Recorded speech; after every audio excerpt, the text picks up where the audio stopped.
Olá, boa tarde. 14 anos depois, e cada vez que a gente sobe no palco aqui nesse congresso é sempre um momento de muita emoção. Não é um evento como qualquer outro, é um evento que a gente sente realmente no coração o desejo das pessoas, o desejo dos profissionais em compartilharem aquilo que eles sabem. E a gente, quando volta aqui, percebe isso e percebe a energia que vem de vocês. A pessoa que tem uma mínima sensibilidade consegue integrar isso tudo.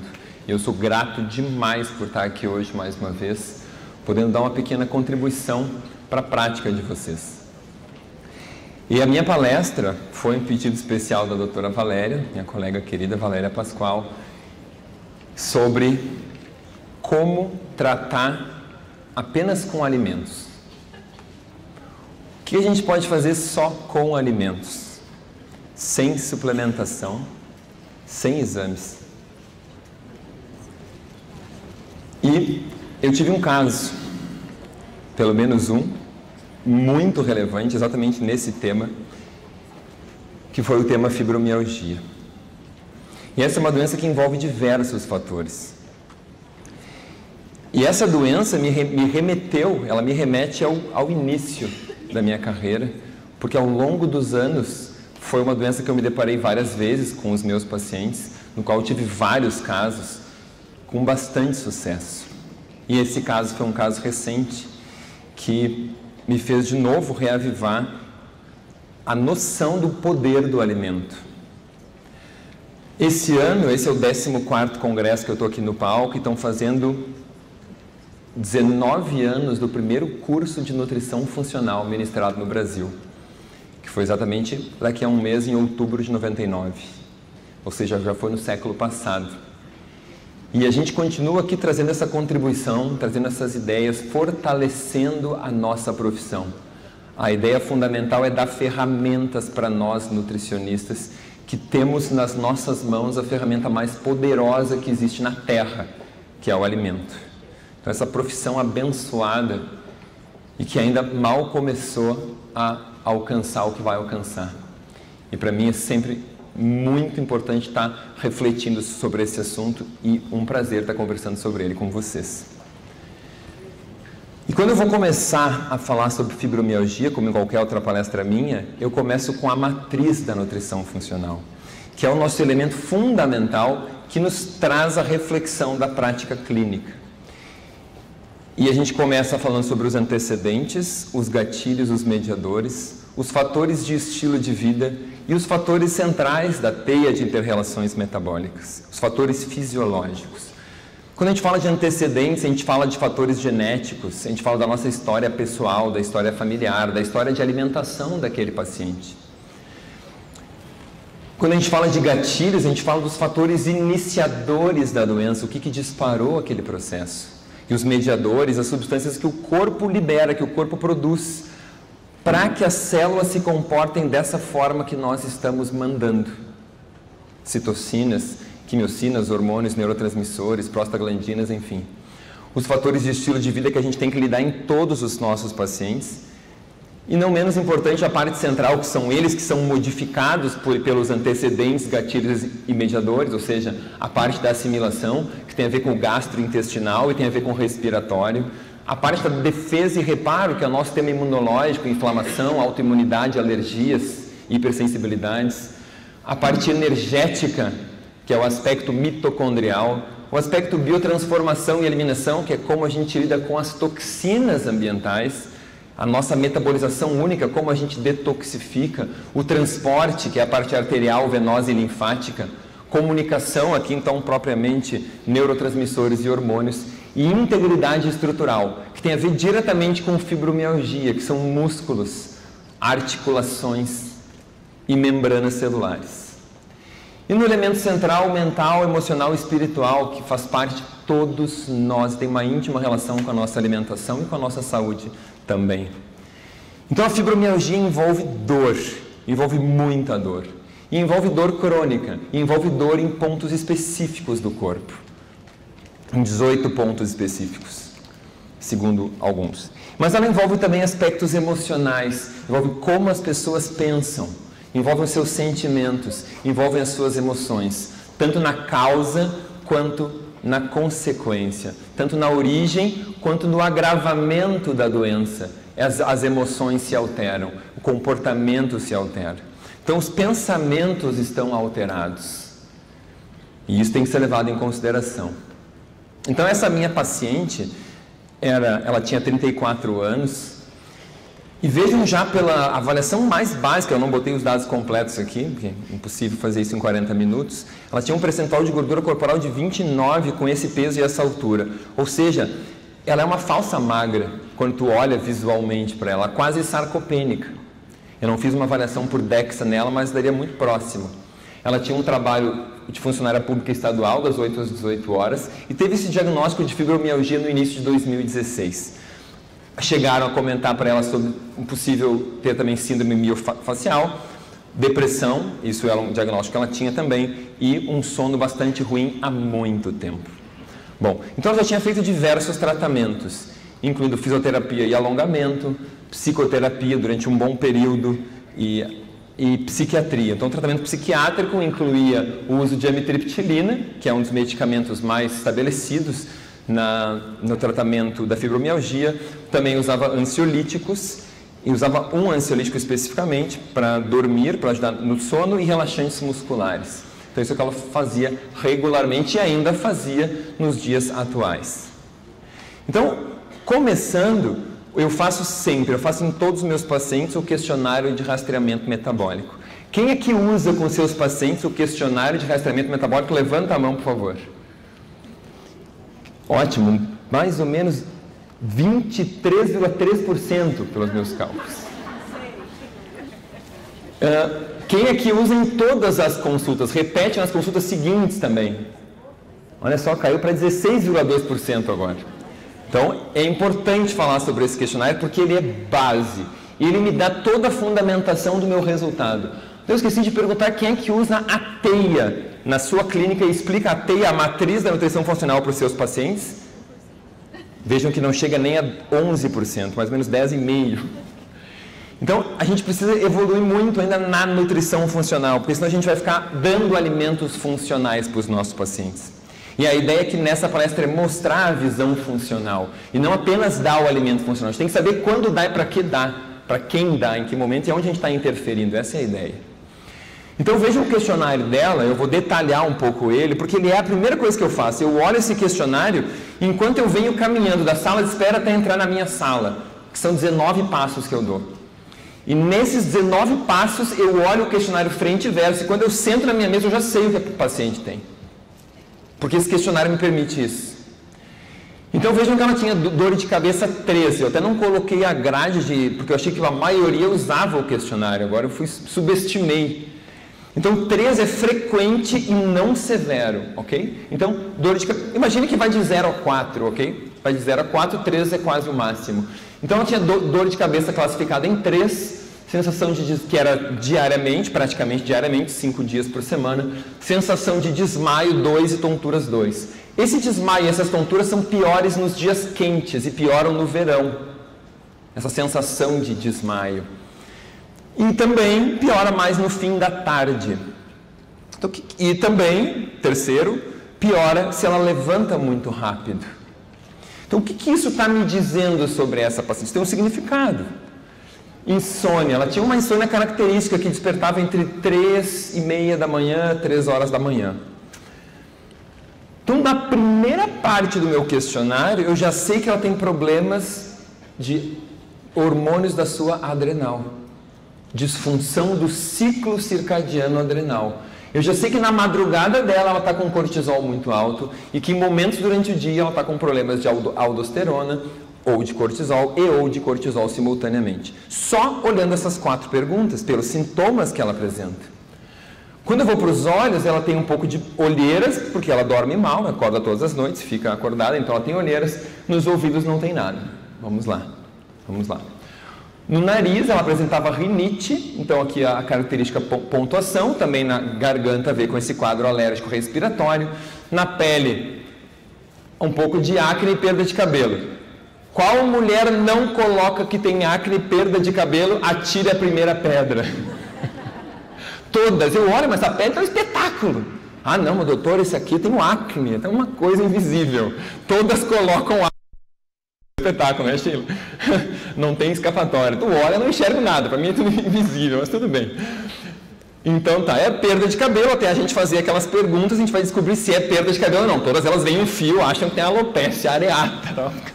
É impressionante, é exagero ao cubo. Mas enfim, ela coloca e eu trago, né? E ali no coração chama ainda a atenção batidas irregulares ou falhando ou rápidas demais. Isso aqui é bem característico de pessoas muito alérgicas. Algumas pacientes chegam a ter diagnóstico de extrasístole ou tem simplesmente alguma taquicardia benigna. E isso pode, ou arritmias, e isso pode estar ligado a quadros alérgicos. Então, quando eu bato o olho nesse, eu disse, essa aqui deve ser muito alérgica.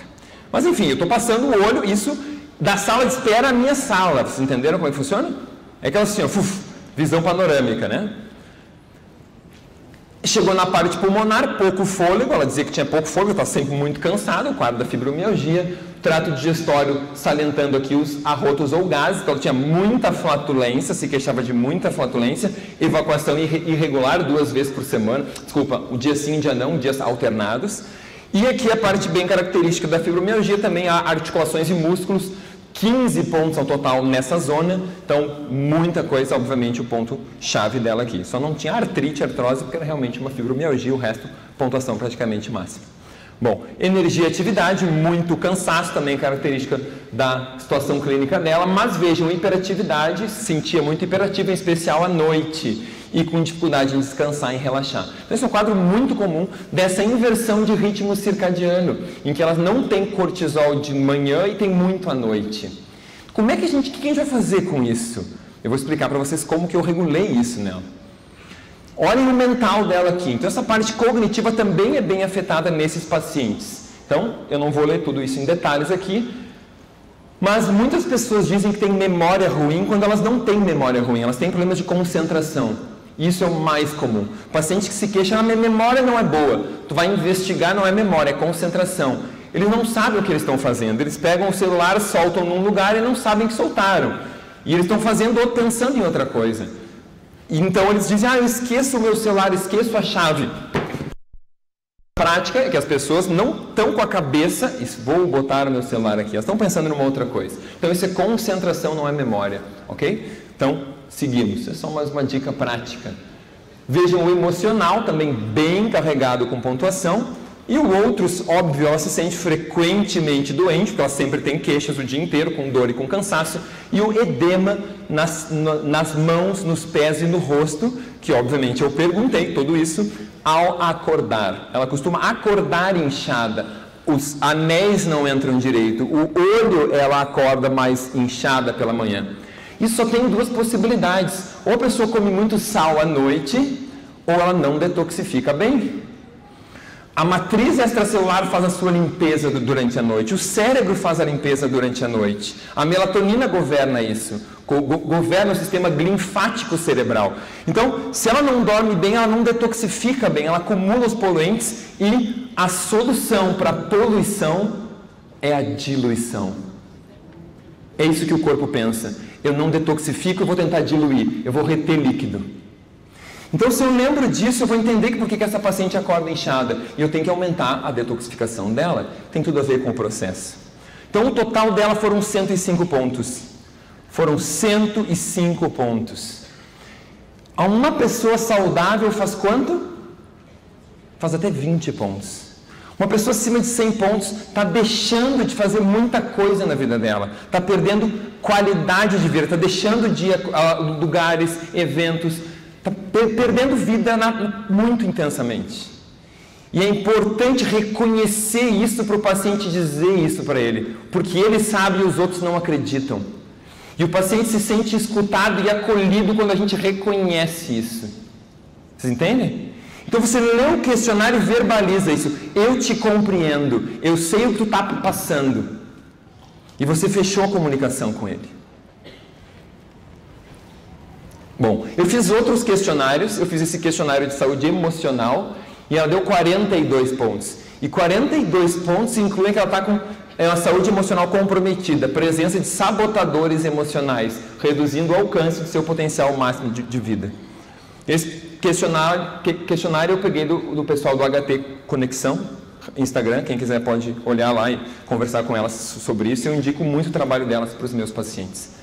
Eu fiz um outro questionário ainda, que é o questionário de neurotransmissores, e a pontuação dela foi muito intensa em falta de catecolaminas, em falta de indolaminas, no caso serotonina, e falta de melatonina. Teoricamente, acima de 10 seria positivo. Então, ela só meio que escapou na melatonina. Mas a pontuação dela é muito alta. Então, eu vou pensar, eu vou dar aminoácidos, o que eu vou fazer? Vou fazer, em primeiro lugar, a teia. Em primeiro lugar, eu vou olhar a matriz. Eu não vou sair dando. Ela já toma amitriptilina, que é para aumentar a serotonina e aumentar a noradrenalina. E continua com deficiência. Por que isso não funciona? Porque a sinapse dela não é boa. Então, seguimos. Então, como antecedentes, a mãe deprimida e hipertensa, apesar de magra. Quando uma pessoa refere hipertensão, eu posso pensar em resistência à insulina diretamente. Mas se a mãe é magra, eu posso pensar em acúmulo tóxico.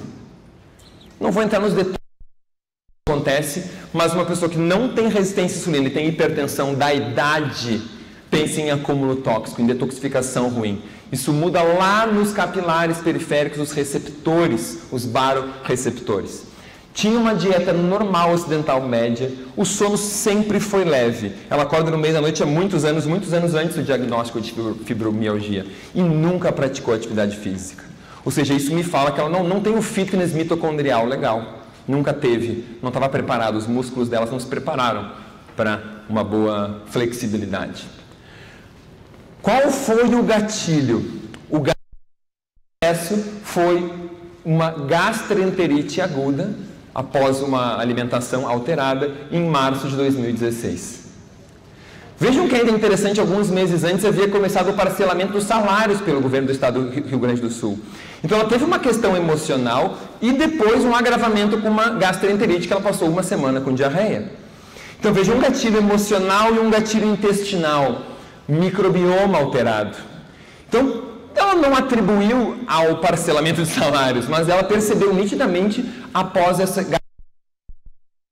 Mas eu fui fazendo a timeline dela e fui organizando as coisas e percebi essa correlação também. E por que isso é tão importante? Porque o microbioma, quando alterado, ele se torna um microbioma inflamatório no músculo. Quando você tem disbiose, você também inflama o seu músculo, inclusive diminuindo a oxidação de ácidos graxos. Então vai ser mais difícil de você manter a sua produção energética. Então você quer, e ela tem um problema muscular, ela tem danos musculares, ela tem dor crônica, então a inflamação é fundamental de ser controlado na situação dela. Vocês estão me acompanhando até aqui? Ótimo. Então a gente sabe que a partir desse intestino inflamado, a gente absorve endotoxinas bacterianas, a gente altera a produção hormonal intestinal, a gente altera citocinas, e tudo isso vai ser captado no sistema portal e vai afetar o fígado. Então, como será que está esse fígado dela? Como que está a detoxificação dela? Como que está o sistema imune hepático, as células de Kupfer? Tudo provavelmente está ativado. Lembrem-se que eu estou no provável porque eu não tenho exames dessa paciente. Eu tenho hipóteses. Eu tenho que trabalhar com o que há de mais precioso.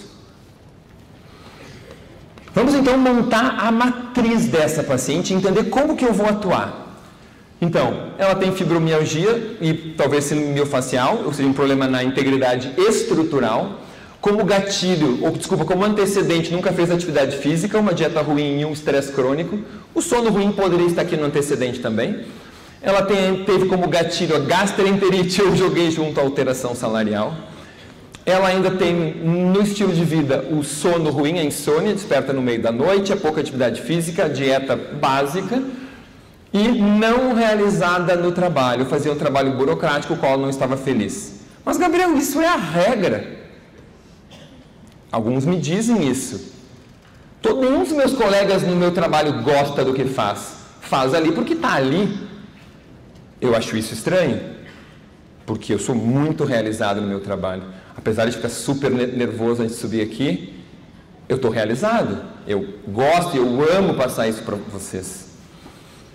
Mas Então, ela tinha provavelmente um estresse crônico ligado à questão do trabalho também. Ela tinha rinite, ou seja, um problema na assimilação de oxigênio, podia ser agravado, piorado por isso. Fermentação no intestino, uma desbiose fermentativa. Provavelmente a alergia a algum alimento, ela tinha muitos sintomas de alergias, uma pontuação super alta no questionário. Uma falta de catecolaminas e serotonina interrogada, porque ela foi nos questionários que eu avaliei isso. Energia, provavelmente uma mitocôndria ruim, que é uma questão da doença dela. Biotransformação e eliminação, o edema também me caracterizava esse aspecto de biotransformação ruim. E pensamentos ruins e emoções ruins circulando na mente dela o tempo todo.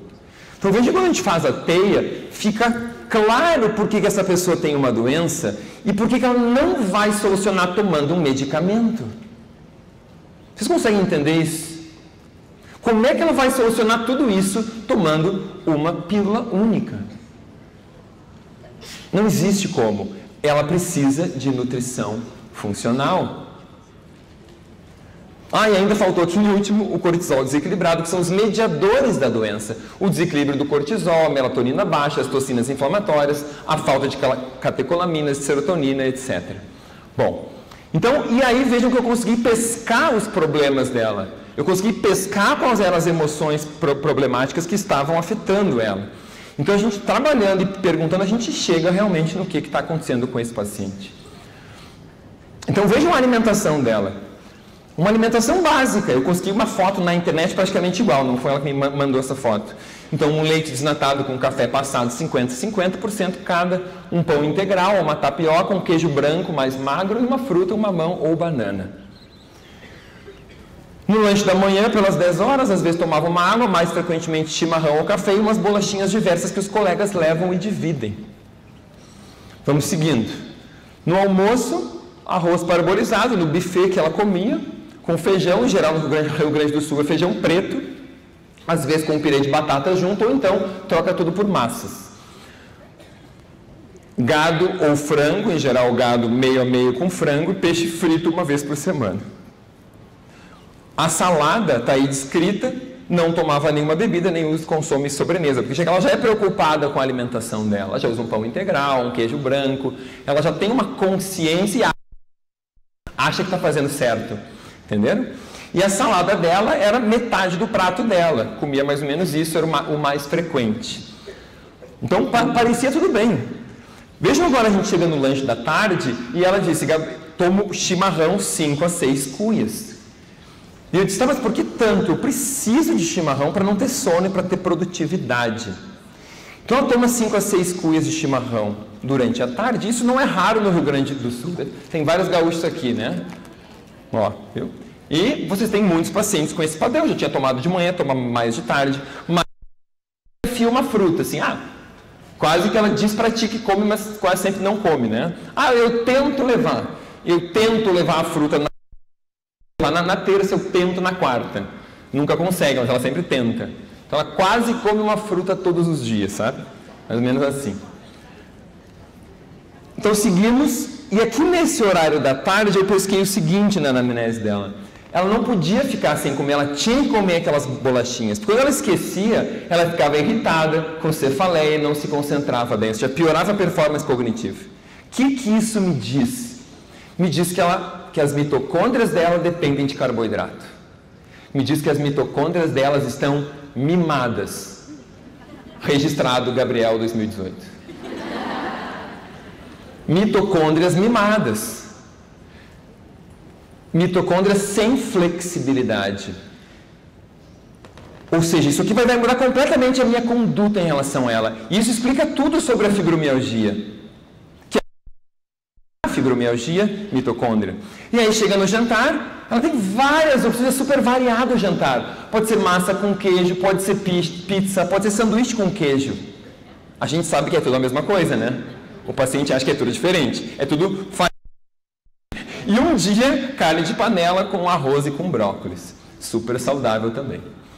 Bom, isso é pelas 20 horas. E olha o que acontecia depois, gente. Aí vinha aquela vontade de comer doce. Quem não tem paciência assim? 21 horas ela ia atacar algum chocolate, uma rapadura, uma cocada. Porque ali um pouquinho depois da janta, às vezes já era 8h30, já tinha acabado de jantar, já estava arrematando o doce que tinha pela casa, estava atacando o que tinha pelos armários. Que isso está me dizendo que a serotonina dela caiu demais, que ela não conseguiu produzir serotonina de manhã o suficiente para quando caísse à noite ela não ficasse num vale tão baixo que desse essa compulsão. Ela subiu pouco de manhã e caiu muito daí à noite, porque é o ciclo normal circadiano. Ou seja, o que eu tenho que fazer é push nessa serotonina de manhã quando ela acorda. Simples assim. Não é botar 5 HTP depois do jantar. Alô? Se alguém pensou nisso. Então, eu analiso com ela a pirâmide. Vocês vejam que eu uso muito esses materiais do IBNF com os pacientes. Eles são muito úteis. Porque eu vou trabalhar o canal visual do meu paciente. Então, eu vou puxar essa pirâmide e vou explicar para ela. Olha o que seria uma alimentação com óleos extra virgem na base com alimentos integrais. Ela não tem nada, porque fora de casa o azeite é refinado. Frutas e verduras e legumes. Pouca fruta, é 1 ou 2 por dia, no máximo, em geral 1. Verduras e legumes é pouco, é meio prato no almoço. A gente vai para o terceiro andar, são leguminosas e oleaginosas. Pouquíssimo. Tem o feijão no almoço uns 4 dias por semana, aqui mais ou menos deu. Peixe, frango e ovos. Ovos não tem, frango tem ali um pouco, peixe frito não conta. Laticínios suplemento de cálcio. Aqui ela está bem, nos lácteos ela está estourando. E aqui em cima então está mais estourando ainda. Muito arroz branco, pão branco, carboidratos de alto índice glicêmico e doce. Então ela tem uma pirâmide invertida. Ela come muito do ápice e pouco da base. Então isso conscientiza dela da alimentação dela. Apesar dela achar que sabia comer, não sabe. Então, quando eu vou tratar fibromialgia, eu tenho que estar consciente dos aspectos metabólicos fundamentais. Então, conhecer um pouco da literatura ajuda nessa hora. Então, eu tenho que saber que existem alguns casos na fibromialgia que pode existir resistência ao hormônio tireoidiano. Então, eu tenho que pesquisar sintomas de hipotireoidismo, mesmo sem alteração nos exames de hormônios tireoidianos. Ainda mais se no caso dela não tinha um T3 livre nem um T3 reverso para me dar uma dica. Eu tenho que saber que eu tenho disfunção mitocondrial na base da fibromialgia e, além disso, estresse oxidativo. Então, eu tenho que pensar que isso é fisiopatologia. Ou seja, aí vai ter que estar a minha conduta diaterápica vai ter que contemplar isso.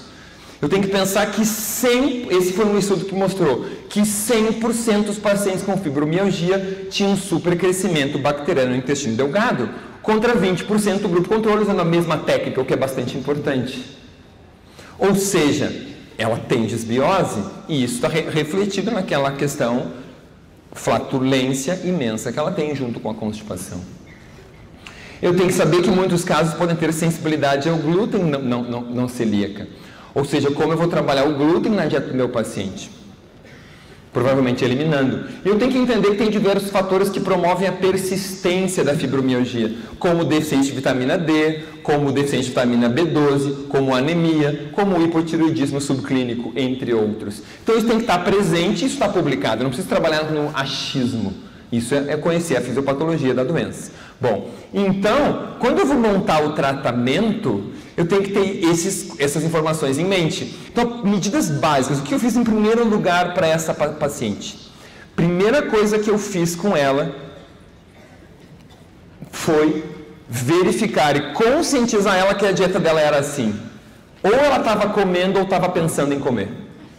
Estão vendo? Primeiro ela come, pensa em comer. Come, pensa em comer. Come, pensa em comer. Porque ela comia das 7 da manhã às 9 da noite, ia dormir e só não comia de madrugada, pelo menos, né? Mas estava praticamente assim. Ou seja, eu tinha que explicar para ela que ela não pode passar o dia inteiro comendo, que ela precisa ter um tempo de intervalo.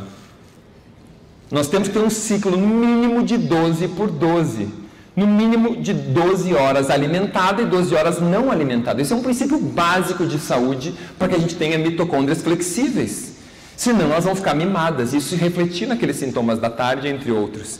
Então, 12 até 15 horas de intervalo entre o jantar e o desjejum. E ela, obviamente, tem que eliminar a ceia para isso ter sucesso, que é aquele monte de doces, e tem que antecipar o jantar ao máximo. Então, isso é pré-requisito básico de saúde. Além disso, eu pedi para ela, ao despertar, olhar para o céu por 5 minutos, já fazendo algum alongamento que ela sabia da fisioterapia. Por quê? Porque eu quero ativar a liberação de cortisol dela. Ela vai passar fechada num departamento, numa sala o dia inteiro, vai sair para a hora do almoço. Então eu tenho que aproveitar o momento da manhã e sinalizar para o núcleo supraquiasmático: é dia, luz, entre por essa retina, ative e avise o meu clock, o meu relógio circadiano, que eu tenho que acabar com a melatonina agora. Vou jogar lá embaixo a melatonina e subir a serotonina, e subir o cortisol. E aí eu vou ter vitalidade e energia. Agora, se eu sair de casa já no escuro, eu nunca vou ter cortisol e serotonina adequada. Então isso faz parte da minha primeira coisa antes de falar da alimentação. E outra é essa aqui. Olha o que ela está me dizendo. Mas doutora, ela está lendo no livro aqui, estão vendo? Doutora, aqui está escrito que eu tenho que usar óculos para proteger da... Ela vai usar o óculos que nem usa filtro solar. Ela vai usar no período do meio-dia, das 2 da tarde, e não de manhã quando sai de casa. Ok? Porque senão ela não sinaliza sol e dia lá no núcleo supraquiasmático dela e esculhamba o ritmo circadiano. Então ela tem uma doença de ritmo circadiano. Ok? Depois desses 5 minutos olhando para o céu, eu preciso de 10 minutos dela. 10 minutos respirando com o abdômen.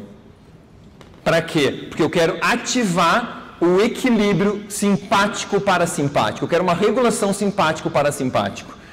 E ao final, eu ensino para ela com contagens e etc., essa respiração, como ela faz, ok? Eu ponho os pacientes sentados na cadeira e eu ensino eles a respirarem na minha frente durante esses 10 minutos, preferencialmente no mínimo 5, em que eu controlo, eu toco no abdômen, toco aqui, para ver onde que eles estão com o padrão, se é torácico ou abdominal, e ensino o paciente a fazer isso.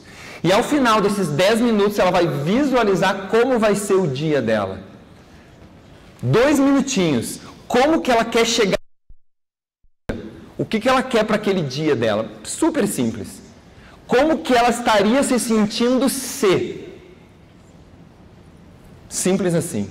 Sentindo. Ela está visualizando e sentindo. Ok? Isso é para começar o dia. E depois disso ela vai tomar um suco verde. Porque eu preciso detoxificar, porque eu preciso ativar as mitocôndrias, eu preciso nutrir e preciso melhorar o microbioma. Eu organizo o meu suco verde, eu não vou ler, porque eu já estou com o meu tempo já corrido. Uma fruta, uma folha e um tempero. Fruta, majoritariamente maçã. Uma raiz, eu incluí aqui o pepino, que não é uma raiz, obviamente, mas dá um ótimo suco. Muita energia. As pessoas que têm falta de energia sentem muita energia com o pepino, é bem interessante. Em geral, se usa na centrífuga, é ótimo, porque tira a casca, não tem aquele problema de ficar arrotando. Então seria perfeito. No liquidificador, descasque antes. Uma folha, preconizo sempre punks. Vai fazer suco de couve, pelo amor de Deus. Couve eu como em qualquer lugar. Acha algum mato e coloca no suco. Coloquei uma lista aqui. Tá? Eu recomendo aquele site, aquele blog Matos de Comer. Então a gente dá uma olhada ali, eu ensino elas a olharem. E ali tem as imagens, tem os nomes e facilita a identificação. E um tempero, como vocês viram aí, eu não vou poder falar sobre cada um deles, mas enfim. E aí eu monto algumas sugestões de alimentação, eu não faço dieta. Eu monto algumas sugestões que eu quero que ela faça. Então, eu preciso que ela coma frutas e verduras no mínimo 600 gramas por dia. E ela vai começar no almoço, porque ela tem uma balança no buffet. E ela vai ter que pesar o primeiro prato só de verduras. E ela vai pegar as verduras cruas e vai ter que pesar no mínimo 200 gramas. Ela não vai alcançar 600, se ela não tiver pelo menos 200 no almoço. Isso é no primeiro prato. Mas doutor, tudo que eu como são 400 gramas, não vou engordar? Não, tu vai emagrecer. Quanto mais verdura eu colocar, mais magra tu vai ficar. É caloria negativa, tem que explicar para o paciente. Conta para menos. A pessoa não entende isso. Eu vou adicionar oleaginosas 40 gramas dia. Esse é o número que eu joguei para ela, tá? Eu detalho os tipos de oleaginosas e as substituições que eu quero fazer e a quantidade de carne. E, além disso, a castanha do Pará por fora, eu vou usar 5 unidades por dia durante 2 semanas. Porque eu acredito, não tenho exame, ela nunca comeu castanha do Pará na vida dela, que o selênio dela esteja em 40. E eu quero que ele chegue em 140. Os números eu estou imaginando, estou imaginando, mas eu já vi centenas de vezes e eu quero que ela faça isso. E depois de 2 semanas eu baixo para 7 unidades segunda e quarta. quero que ela enjoe. Ok? Então, seguimos. Eu, além disso,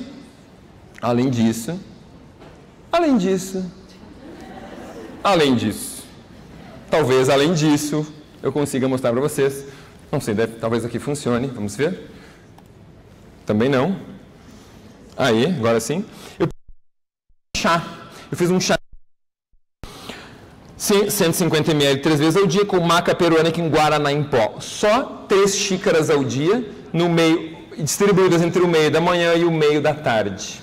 Ok? Além disso,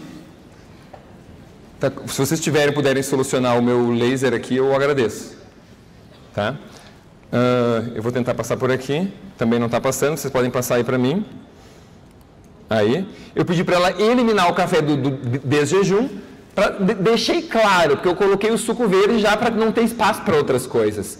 Vejam que até agora eu não pedi para ela tirar nada. Eu só enchi com um monte de coisa. Eu não quero que ela pense no que ela não pode. Eu quero que ela ponha tanta coisa que ela não encontre espaço para o lixo que ela comia antes. É fácil. Eu não tenho que focalizar no que não pode, eu focalizo no que pode. E reduzir o chimarrão pelo menos pela metade no restante do dia. Eu vou precisar de um tempo extra já na apresentação, viu? Já que não está passando, estou com... Passa para mim, por favor, aí. No jantar, eu disse assim, ó, não pode ser lanche, senão ela cai no pão obrigatoriamente. Não pode ser pizza e teleentrega, então vai ter que ser comida. Então ela vai comer arroz, vai comer batata, vai comer feijão, vai comer carne, salada, vai comida, tá? Comida normal, como se fosse almoço, preferencialmente. Próximo. E uma outra coisa que eu pedi, eu adoro trabalhar com hábitos, talvez mais com alimentação. Sai da TV. Ela ficava assim de noite, só vendo notícias, assistindo notícias boas, que é só o que tem na televisão. E novelas com conteúdos fantásticos, depois das 9 da noite, então é um espetáculo. Então a saúde cerebral. Ou então ela ligava aquelas séries policiais e coisas que as pessoas se matam e pesquisam o assassino, suspense, drama, matou não sei quem foi. Ela não pode fazer isso. Por quê? Porque ela tem uma inversão de ritmo circadiano. Ela tem que subir o cortisol de manhã e baixar de noite. Se ela põe isso aqui, acabou tudo que eu fiz o dia inteiro. Eu tenho que baixar o cortisol dela à noite. Então ela tem que sair da frente da TV. Então ela retornou em 45 dias. E ela estava assim. Assim que ela estava. Aquela paciente que tu olha. Ela estava leve, ela estava voando, ela estava flutuando. Mas talvez a imagem que melhor expresse ela seja a próxima. Ela era só sorrisos. E ela me deu um abraço na sala de espera que eu nunca vou esquecer. São aqueles momentos únicos, que a gente se sente um único, uma pessoa só. E quando eu andava depois de abraçá-la, etc., e andando para a minha sala, eu passei o questionário dela. Pode passar, por favor? Vejam o que aconteceu. Ela tinha na primeira página 13 pontos, caiu para 5 pontos. Próximo. Na segunda página ela tinha 17, caiu para 10 pontos. Próximo. Ela tinha 28, caiu para 11 aqui. Olhem o intestino, de 10 foi para 4, articulações e músculos de 15 eram só 7, metade. Isso são 45 dias. Energia e atividade de 12 para 5. E o mental apenas 4, 5, 6 pontos. Total de 11. Isso significa um total... Opa, desculpa, tem mais aqui. As emoções, 4 pontos. E os outros também uma pontuação muito baixa, porque ela não se sentia mais doente e o inchaço já tinha diminuído um bocado.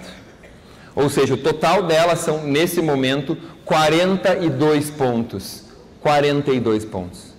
Uma melhora de mais de 50%. 60% aproximadamente. Ou seja, isso porque ela fez o que tinha que ser feito. Ela pagou o preço para ter o resultado. E aí eu dei mais algumas orientações, mas antes olha o que ela me disse. Só tenho cefaleia se eu quero. Eu decido se eu tenho ou não conforme aquilo que eu como. A minha energia e minhas dores estão 70% melhores. Agora eu evacuo diariamente sem sofrimento e eu já acordo muito melhor. Ela diz que acha que dá para melhorar mais, mas já se sente regenerada. Próximo. Então, daqueles meus objetivos... Próximo, por favor. Pode ir passando até o último. Eu consegui quase todos complementar, exceto tireoide e mitocôndria, que eu acho que tem que melhorar de novo, um pouco mais. Por favor, pode ir passando, um toque apenas. Porque o músculo e a energia, o mental ainda tem que melhorar mais. E é óbvio que isso leva um pouco mais de tempo. Mas, enfim, passa, por favor, o próximo. Então, eu fiz novas orientações para ela, em que eu pedi brócolis, e quero brássicas todos os dias, mas brócolis eu quero 3 vezes por semana, porque eu quero sulforafano para ativar as mitocôndrias dela. Eu quero alecrim e quero uvas. Eu estava aqui ainda em safra de uvas orgânicas na feira, felizmente, então foi mais fácil usar isso que eu queria, porque eu quero esses fitoquímicos para ativar as mitocôndrias dela.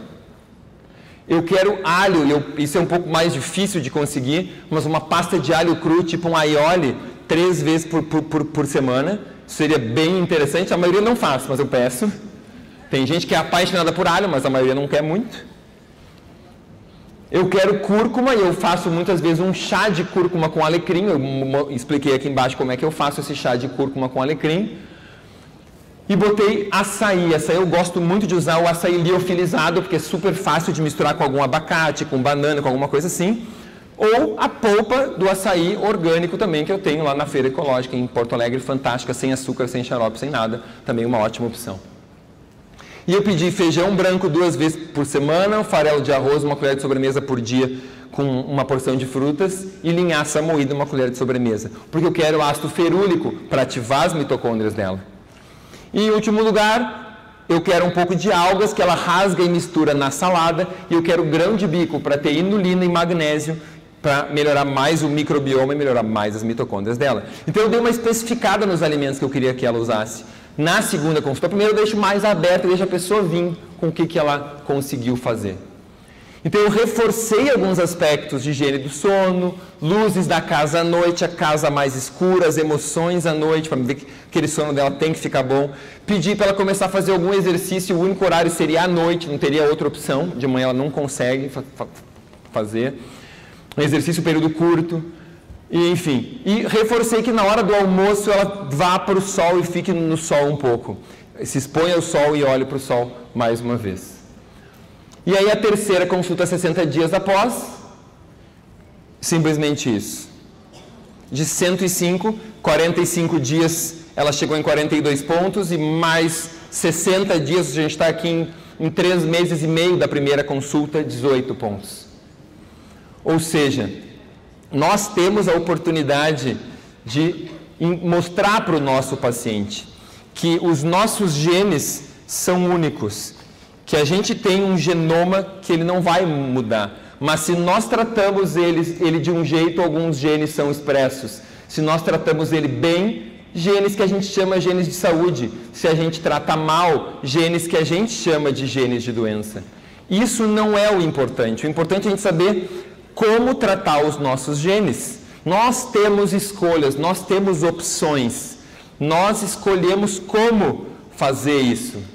E nós vamos entender que se a gente tem um problema de músculo, integridade estrutural, pode passando o próximo, por favor, nós temos que trabalhar os antecedentes, temos que trabalhar o estresse, temos que trabalhar o exercício, o intestino, as alergias alimentares, as toxinas ambientais e uma alimentação detoxificante, melhorar as mitocôndrias, melhorar e como as células se comunicam.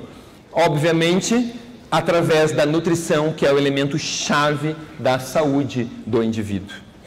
Então, tudo isso que começou de um jeito terrível, que parecia o fim da vida, e ela estava há 2 anos em dor e sofrimento intenso, a gente consegue transformar. A gente consegue fazer realmente uma transformação da pessoa a partir das escolhas, dos hábitos. Quando nós entendemos que nós somos um produto dos nossos hábitos, que nós somos um produto das nossas escolhas. E que quando nós entendemos que os nossos pensamentos determinam as nossas emoções e determinam como as nossas células funcionam. por isso que eu estou aqui hoje, para dizer para vocês que nós temos, como nutricionistas funcionais, o poder nas nossas mãos. O poder de mudar a vida das pessoas. O poder de mudar o mundo.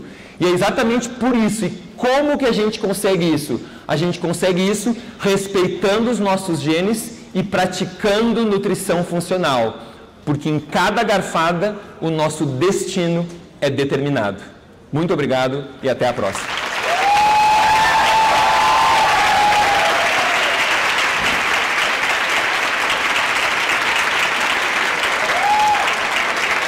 Obrigado, gente.